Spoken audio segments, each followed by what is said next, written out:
I'd managed to get a free ride on a helicopter by British International Helicopters from Penzance to the Isles of Scilly. I'd contacted the boatman to see if I could get out to the Bishop Rock on one of their boat trips, just to film the outside, which I hadn't done properly before. I get down to Penzance, okay, get flown out to St Mary's Island, and then everything started to unravel. Now, we probably all know what bird watchers are. They're the people who dress in sensible clothes, have a small pair of binoculars around their neck, carry a little booklet and a camera, and they go looking at the local wild birds and really enjoy themselves. Then there's the other sort, which in Britain are called twitchers, and they're what I would politely term as the paramilitary wing of the birdwatching society. They wear almost like combat gear. In those days there was no mobile phones, so they all seemed to have these huge great walkie-talkies with 4 or 6 foot aerials on. They carried ginormous binoculars, the biggest cameras with the biggest lenses you've ever seen, all arrive en masse to look at this rare bird that's been blown off course. I happened to land at St Mary's, get down to the quay to get my boat to the Bishop, to discover all boats out there are all off because the twitchers had arrived either the night before or the early morning, and they'd booked everything to go to St Agnes to try and film this little bird. I joined them to go to St Agnes, as that was the only boats going, and I filmed St Agnes Lighthouse from the gate because it's now a private residence, no longer a working lighthouse. Then I came back to St Mary's, filmed an interview with one of the boatmen, and then got off the island and headed back as soon as possible. Never to see the Bishop Rock on film done by myself from the outside. Perhaps in the future, maybe. If you're thinking of going to the Isles of Scilly, St Mary's is your best bet, as that's the hub where all the boats go from. If you go on the Scilonian boat, that goes past Tatadoo Lighthouse and Wolf Rock Lighthouse on the way.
My brother, I suppose he was responsible for me joining, really. He joined in 1920, and he got married. The conditions then was that you couldn't be married as a supernumerary. You had to wait until you were appointed before you could get married. And of course the average time of a supernumerary normally would have been about 3 years. But after the war, after the First World War, this is, the time went up to about 7 years as a supernumerary. And my brother was one that joined in 1920, just after the First World War. And he went 7 years before he was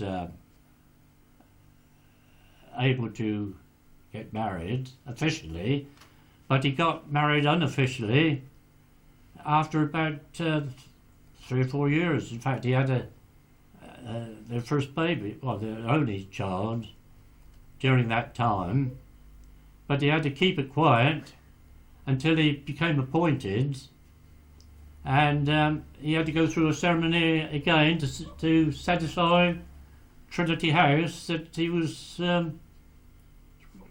qualified enough to.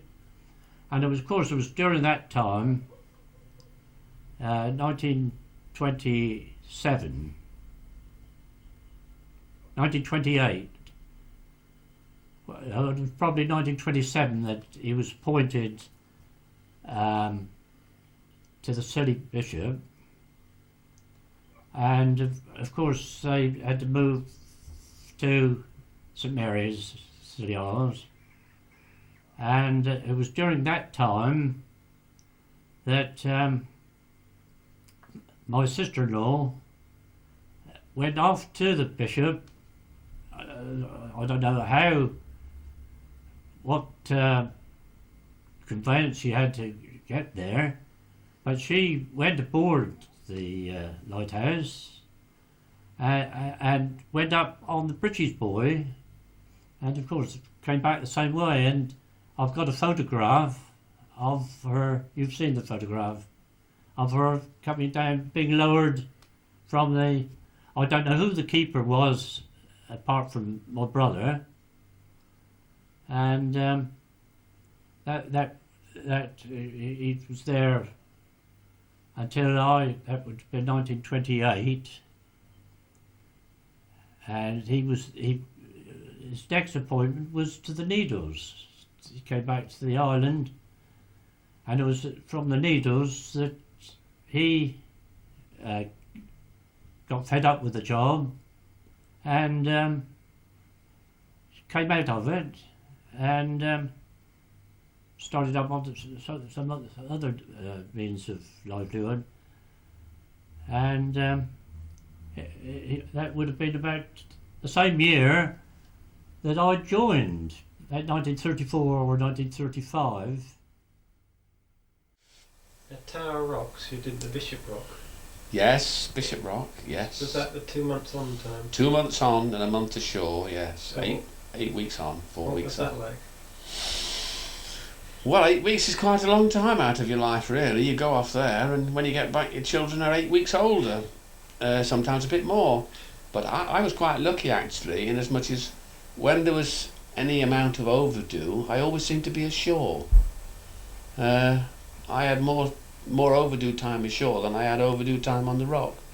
But I used to find it quite quaint that in latter years, blokes are being relieved by helicopter and they're complaining about minutes and hours, and I was used to overtime of days and weeks. I really couldn't understand what they were moaning about when I'd been a week overdue or even more, and that was quite a small amount in the winter. Can you explain sort of grubbing up for 2 months at a time? Yes, well, I always believe in looking after your stomach. So I used to grub up well, and Trinity House used to pay, and they still do as far as I know, pay a victualling allowance. So much a day, so you can buy your own food, so you buy what you like, and you don't have to eat what somebody else likes. And what you had to do was to victual up for 4 weeks, and in those days there was no deep freezers, only fridges. So you had to arrange to have 4 weeks' food, and you just make your own bread, etc., etc., etc. And if you don't make bread, you don't eat. And it's quite as simple as that. So you soon learn to cook. Of course, in this day and age, with deep freezers and frozen foods, catering is relatively simple. But in those days, you had to put a lot more thought into it, because fresh vegetables and fruit will only keep so long, and so you had to look after your food.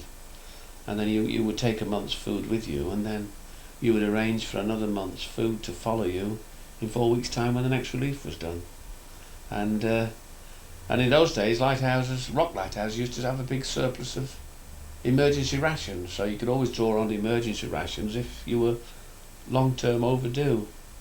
But most keepers had enough food in the lockers to last for overdue, if necessary. What was it like in bad storms in the winter when you had to batten down for weeks? Well, on a tower rock. Well, first of all these stories you read in books by these authors of books who don't even know what they're talking about, whereby the keeper sees the cup and saucer sliding up and down the table in a storm. Well, that's all rubbish for a start, because when I was on Bishop Rock, we went into this theory of how much the table would have to tip for the cup and saucer to go flying down, as it does in some of these storybooks, and we worked it out that the tower would be about 45 degrees before the cup slid. So we didn't think there was much truth in that, but of course what you have to do in all these towers, you have to batten down storm shutters, which are made of phosphor bronze so they don't rust, and the entrance doors, which are phosphor bronze, and you bolt all down with bolts, and you just shut everything up, and you just wait till the storm finishes, and then you can go and let some fresh air in. The only thing I will say is that Bishop Rock is 168 feet to the weather vane, and I've been there in storms with seas over the top. Not every day. Occasionally, and I expect there's plenty of other keepers been there who've experienced the same thing. It does shake. Well, you do get a little shake, but I suppose if you've never been on a lighthouse before and you get plonked down, there's a storm the first night, it must be quite terrifying, really. But you just say, when you hear a bash and the tower shakes, you say, my word, that was a big one. And it's all to do with the direction of the sea and the waves and everything combined. I used to notice on the Bishop, if you had a southeasterly gale, so that the seas and the weather came slap on to the south side of the tower where the entrance door was, the tower would shake more than if it was coming from east or the west or the north. Not very nice, anyway. Hobbies. Hobbies. Well, great things, hobbies. Now, television spoiled hobbies. That's the worst thing about television. It's spoiled hobbies. Before television, everybody had a hobby, or two or three: mat making, rug making, tapestry, embroidery, carpentry. I was at one lighthouse where everybody played chess, so it was a big chess month. And I was with one PK, now dead and gone, to the big lighthouse in the sky, but he was a great chess player. So when he arrived for his first trip, he said, "Does anybody here play chess?" So he said, yes, we all play chess." "Oh, well, I love chess." And he said, I'm all for chess, I love it. And he also said that he didn't believe in hanging about at watch time. As soon as watches were relieved, he believed in the man who was relieved going to bed immediately, or within a few minutes. So the month started and he was calling me for watch. So he'd call me for watch, he'd finish his cup of tea, and then he'd say, "I'm off." About 10 past the hour, and I used to say, "You don't fancy a game of chess, do you?" And he'd say, "Well, I can't resist it." So we'd have a game of chess, and one would win. Then I'd say, "Fancy another game?" Especially if he'd lost. So we'd have another game, and then perhaps he won. So, "Well, we'll have to have another game to find out who's going to win out of 3. And he used to go to bed just before me at 4 o'clock. And he used to say, "You've done it again." But a lot more hobbies in those days. A lot more hobbies. And it was a lighthouse was almost like the Women's Institute going at full strength. Everybody on a hobby. And but as far as I can see, the hobbies have nearly all finished now. It's all sit and watch the goggle box. And then was appointed to the Bishop Rock, and that was my last station before coming here. How long were you on the Bishop? For a little under a year. Can you tell us a bit about what it's like on the Tower Rock? Bishop, I believe, as Tower Rocks go, is a reasonably comfortable one. My only previous experience of them was Longships and Hanwha, and the Bishop is more roomy than either of those two. The same restrictions apply, though, to the Bishop as to any other tower. In terms of being able to walk about, exercise is pretty much limited to the alley deck, since the gallery is usually too cluttered to walk around easily. In fact, I was training for the London Marathon, the 89 London Marathon, while I was on the Bishop, and I did so mostly by running around on the alley deck, except in the last few weeks of training where I actually ran up and down the stairs a bit, but that would have been unacceptable for any length of time because of the noise and opening and shutting of doors, etc. So you ran in the London Marathon and then? Yes, I had a target time of 3.5 hours, which is a pretty modest target time, and I missed it by 2 or 3 seconds. No, correction, I missed it by 15 seconds. My official time being 3.5 hours and 15 seconds. Can you say what day-to-day life's like on the Tower Rock? The differences are mostly the actual amount of space for moving about. The fact that everything is up and down as opposed to on the level, and the fact that we have to share a bedroom, which means that our personal space is quite restricted. When we draw the curtain, the bunk is our personal bit of space, and we can read and escape from the world a bit in there, especially if you have a personal stereo. I had a very quick service as an SAK, a supernumerary assistant keeper, because just at the beginning part of 1974, Trinity House brought in the month about for keepers on the offshore stations, where they used to do 2 months on duty and 1 month off.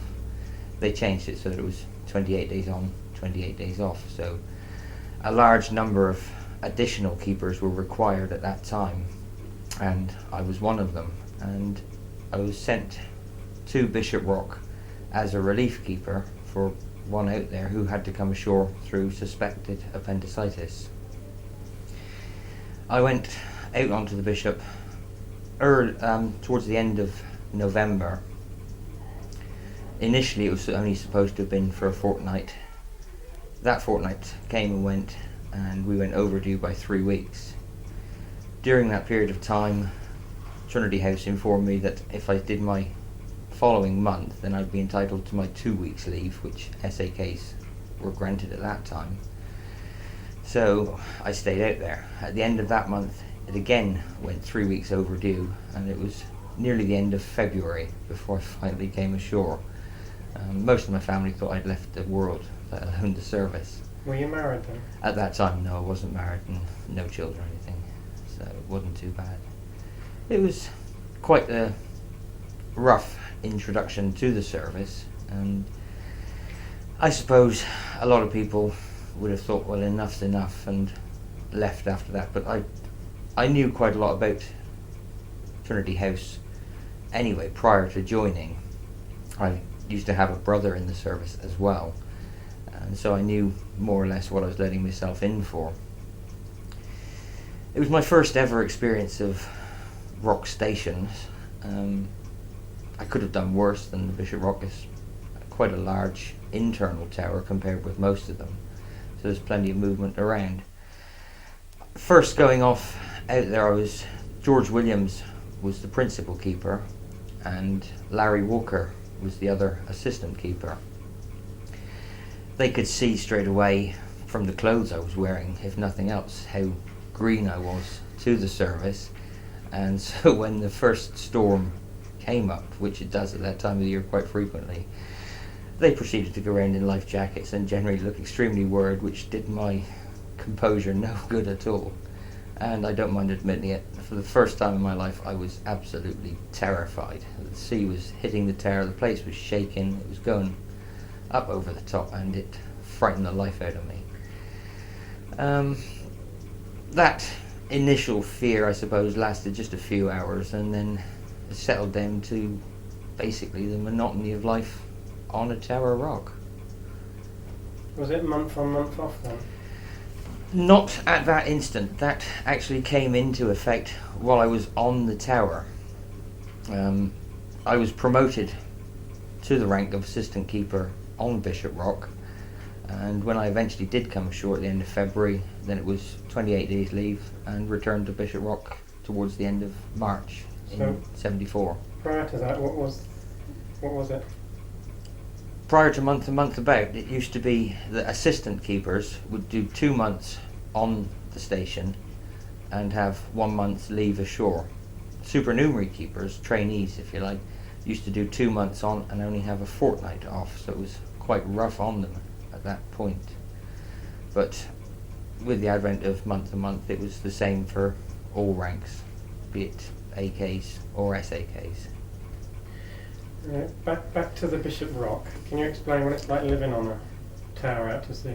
It's not too bad. You're confined to a vertical form of lifestyle rather than horizontal. I mean, obviously the internal measurements, the biggest rooms are only at most 12 feet across, so you can't go for a long walk in a straight line. You're confined to going up and down. Towards the end, when the helipads were installed on top, then you could stretch your legs more freely on the pads. But inside the towers, it was a vertical form of life rather than horizontal. Each level just contained one room, be it storage rooms for fuel oil or whatever. There was a kitchen, bedroom, a sitting room, big luxury on the Bishop, sitting room, and then service rooms, and finally the lantern on top. I've heard it called being rather like a rat living inside a lamppost, really. It's a fair description. Now you've done all sorts of reliefs, you were saying. Yep. When I first went out to the Bishop, it was a boat relief.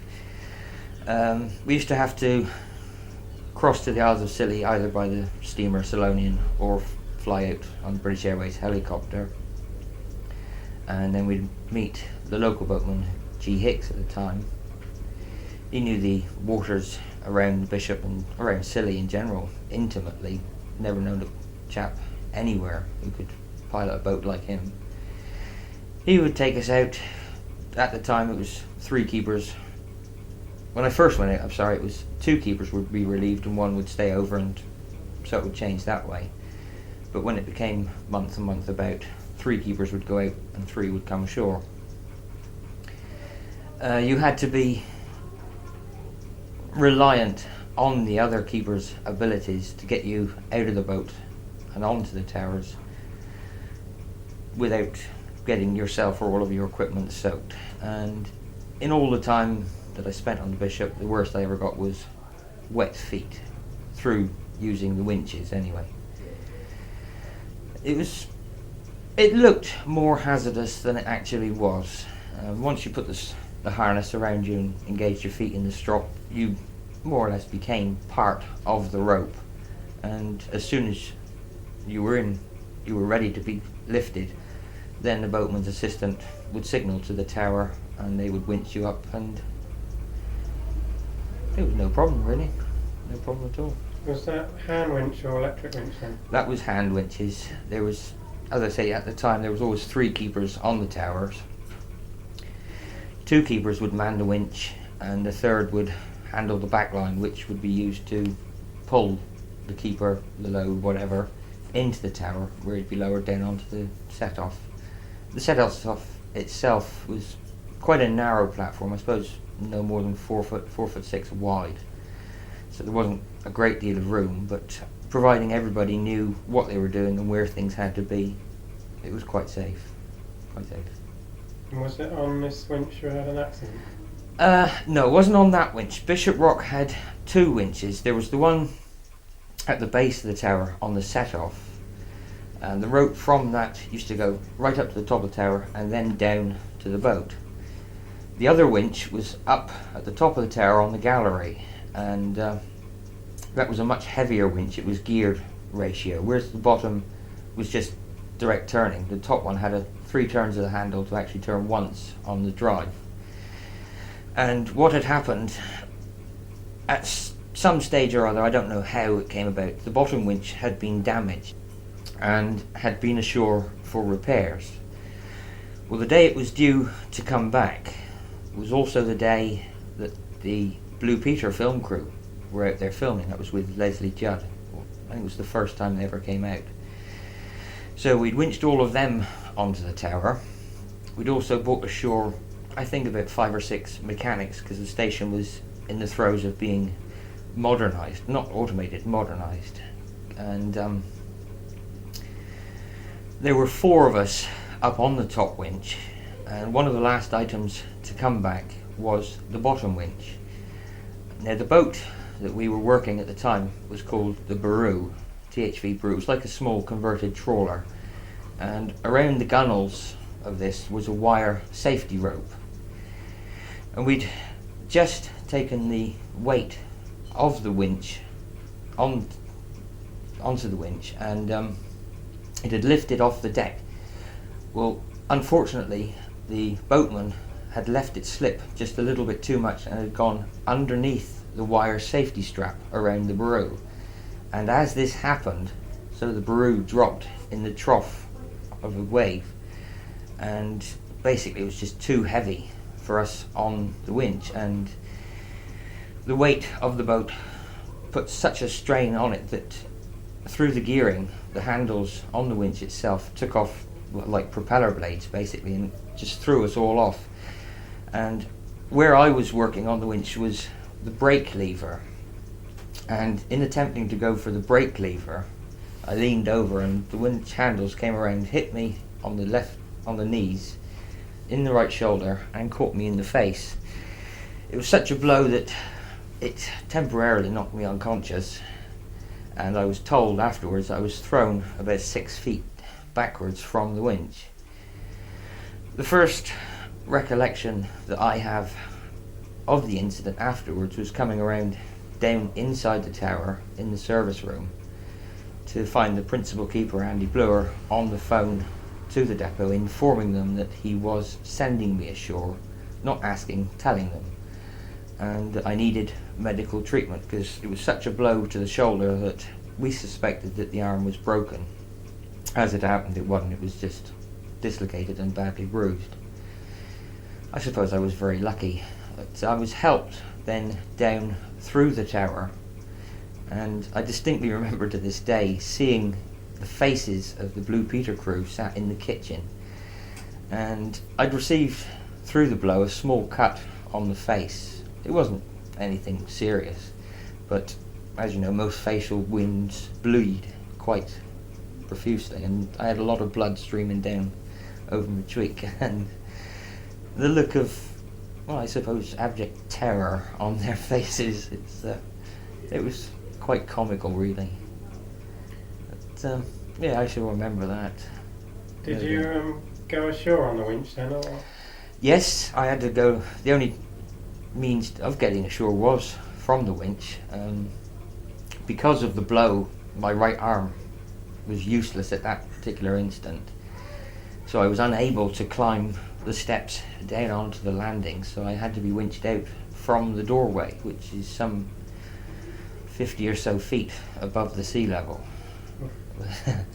It didn't appeal to me, but I had no alternative. That was the only time I've ever gone out from the door, and I wouldn't want to do it willingly again either. It was not pleasant, but I had no choice.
So then I came back to London again, and then I was transferred more or less down to Cornwall, where the first station I went to was Round Island, which was a very hard station in those days because everything was old-fashioned, the equipment was old-fashioned. We had biform lens, which weighed about 13 tons, and you had one of these burners in each lens, and we had to fill this tank up in the lantern, as we called it in those days. They called it an IOB. You had to pump air into it so many pounds to keep the pressure on. And the they had the old Hornsby's engine there for fog, and they were terrible things to start up, you know, huge great flywheels. You would heat them up, and once the burner got hot underneath, you could start it with, we had one lever there, and you had to be very careful. You had to catch the flywheels that revolved around, and when you got to the top, you had to give it another blast of air, and if you didn't watch the step, the darn thing wouldn't. Oh, that's right. Yes, it used to fly backwards if you had to be careful. So you had to stop the thing and start all over again. It was quite a busy station round on in those days. And I left there, then I went to the Wolf Rock. Oh, I came back to the Eddystone Lighthouse. I was up there for 4.5 years, which I enjoyed the Eddystone. Plenty of space, you know, and it was quite a nice place. So after that, I went back to Round Island. And that's where we, it's the same equipment there as when I was there previous as SAK. Then of course all, as technology arrived, Trinity House began their modernisation programme. So a lot of work went on Round Island. I was there for, I suppose, 11 years altogether, on and off. So I got appointed there, Round Island. I was 4.5 years there. And we started our little garden there. And of course during the automation, we had more pleasure time. So created this garden. It was quite nice and all, you know. Trouble was getting all the soil there from land, and I had a ship, got the local farmers give me a lot of soil, and I think we took about 30 bags down Penzance, not all at one time. And then the Trinity House ship, Stella this was, she took it all over to Round Island. It was all hoisted up to the top and started a little garden there. And of course a lot of the old material from the lighthouse was, we made a greenhouse there as well. Well, we had quite a nice crop, tomatoes and lettuces and what have you. And outside garden we made, built up a brick wall, or a stone wall I should say. And what else happened then? And oh, then we had the amateur gardening people there and took pictures. I don't know whether you saw it or not. 2 lots. And then we had a chap from Falmouth, Tom Hoyle. He was a great gardener down there, you know, and he heard about it, so he came over as well. So we had a busy time. Now, what happened now? Oh yes, as soon as the completion of all modern equipment on Round Island, they damn well shifted us, you know. We done all the hard work over there. Did you say you went to Round Island as a supernumerary? Yeah. What was your impression of that place? Well, when I first went there, that was an oil light when I first went there. They had, well, what they had was 2 oil lights, one above the other. And you had to light the both oil lights up, and then it was all weight driven. So then you had to wind up the big weights. Well, they was wound right up every morning, but you just had to check that they was right fully up, and then let off a gear, and then it would just click its way down as the weight was dropping down, so it would turn your lens. And there was a huge lens there at that time. And I was only a supernumerary at that time, and I'd done a 2-month stint there. And then I went ashore for a month, and then I went back for another 2 months. And on that 2 months back then, I was lucky enough to be the last one to wind it up, really, because they were changing it to electric light. And they put to do this conversion, they put lights all around the gallery outside. So you have one come on and one go out all the way around. So it looked like the light was going around the gallery. It's marvellous, really. And I left the wipes run down that night, and it was marvellous, really. And then they gutted the old place out then. And then put, what was it, a pedestal thing in there? They put a pedestal, it was like locomotive lights in it then, Peter. I think it was a set of 12 for the main light and a set of 6 for the standby light on the back of it. You see, and it was twirling around. And it was very effective. When was this? It was 66. And I dread to ask this, but what did they do with that lovely lens? Smashed it all up. Yeah. Cause I had a bullseye out of it, but they smashed it all up. It was too. All the metal was crated up and sent ashore, and all the glass was just. They were terrible like that, weren't they? Yeah, terrible. I did have a big bullseye. Well, I sent it to Jack Burridge, and he passed it on to the museum yard to our.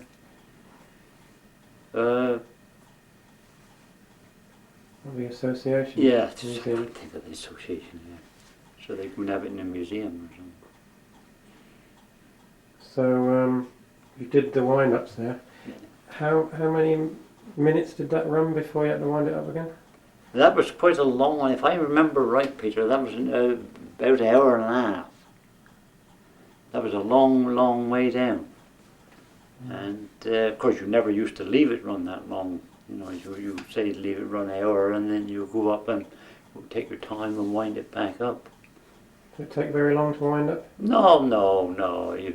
I suppose about 10 minutes or so, you know. But of course, the more often you went up, the less winding you had to do at one trip. If you was going to leave it drop right down, well, you could be up for 20 minutes winding.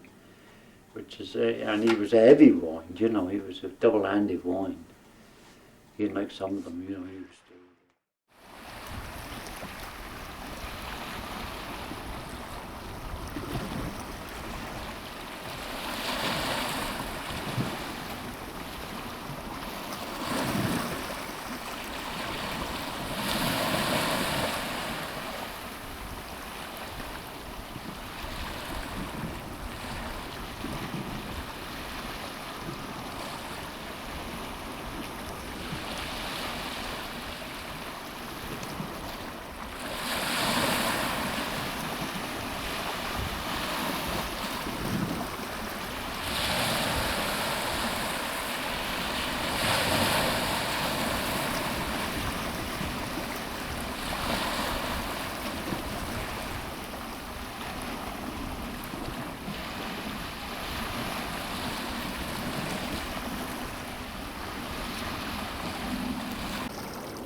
Peninnis Head Lighthouse can be reached on foot from Hewtown on St Mary's.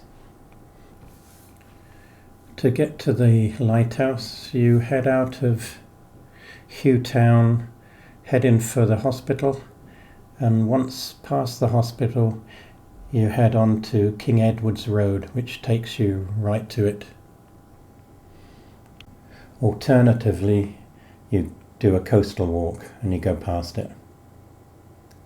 Now, apart from the lighthouse, there is a number of strange rock formations that have been weathered over the years with some wonderful shapes there, but I didn't have the time to actually film them myself this time, as I was accompanying Captain Catesby, who was on a lighthouse inspection tour, and he graciously allowed me to go along with him for some of these lighthouses to enable me to film them. Now, this lighthouse was built in 1911 and it replaced St Agnes Lighthouse. To start with, it was what they call semi-watched, so you didn't have a full-time lighthouse keeper. and the optic was driven by clockwork. Then in 1922 it was automated with acetylene gas, and so no longer needed to be semi-watched. Then in 2011 it was further updated with an LED lantern which was mounted on the exterior gallery.